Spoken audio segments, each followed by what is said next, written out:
Lady Young, you say you've been watching us for a year and a half? Yes, sir. Okay. Then you pretty much know what we've been up to, what we've been failing, what we were faced when we got here. So we're doing the best we can with what we have, with what we were told at the time. And we're trying to fix it. We're not all perfect. But during the line, we haven't fired anybody. We haven't laid off anybody. The fact of the matter is they don't want to, when people start leaving, it's because they were comforted for so long. You haven't retaliated? This is not the time to have communication. You had your opportunity for oral communication, man. For my understanding, in my perspective, ma'am, I haven't heard of or rumored of any retaliation. If there had been, I would be talking to the city manager and the interim city manager during that time. But I haven't heard anything. I mean, the people that I speak to, they have all just left on their own merit, finding something else because they've seen a change coming. And the change is positive because we're holding people accountable, just like we're being held accountable when we're up here. I mean, we toot a fine line when we're up here. I have to be careful when I speak to people because they might take it out of context. That's why I carry a camera with a voice recorder.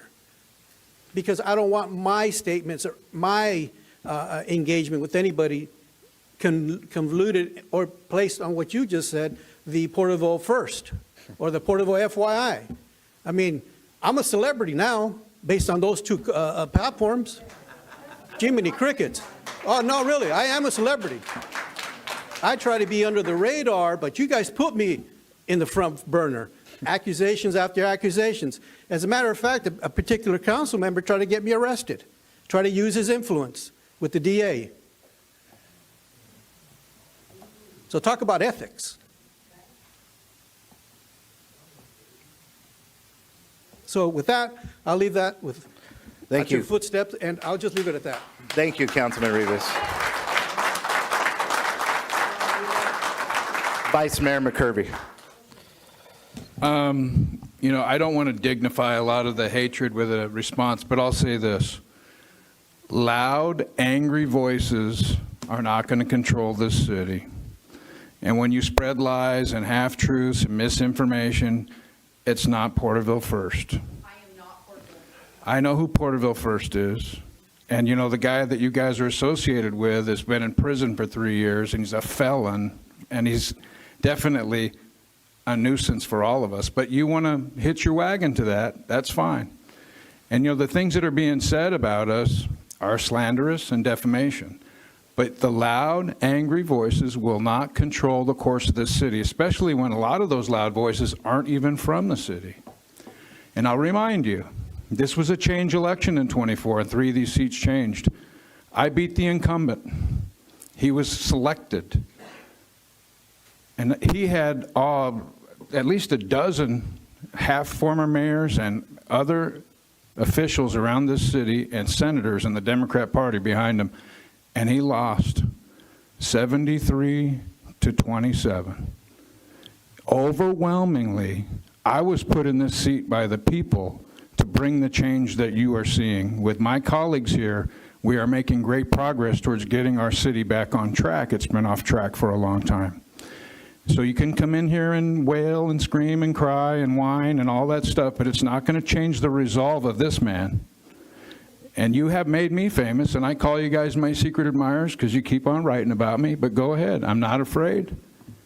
Now, I don't want to leave anything negative here, so I'll go below the line. Now let me go above the line.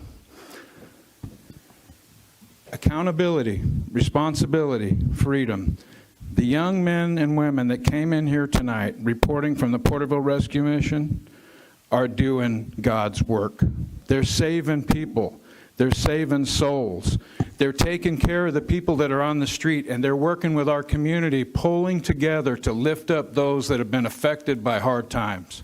And they're helping them get sober, and they're helping them get off the street, and they're helping them to be safe, and businesses are helping them, and other nonprofits are helping them.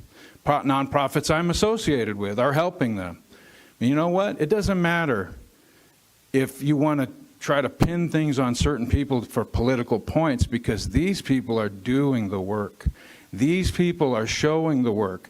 These people are blessing our community because they're pulling together with love and grace and forgiveness, and they're making the sacrifices that makes this town great.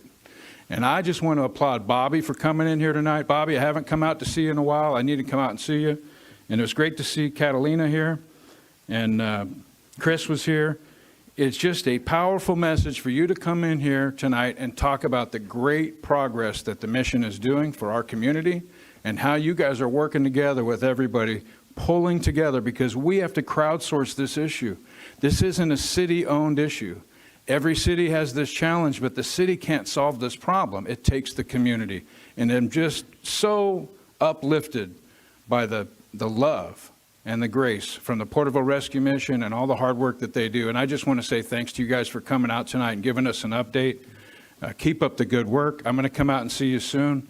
It's really great to see that happening in our community. There's a lot of love there, and there's a lot of sacrifice that's happening, and it brings us together, and it's really appreciated by this councilman. Thank you, Vice Mayor. Well, I guess we could see why you got 73% of the vote, and I'm a little jealous because I only got 65. So outstanding, sir. You know,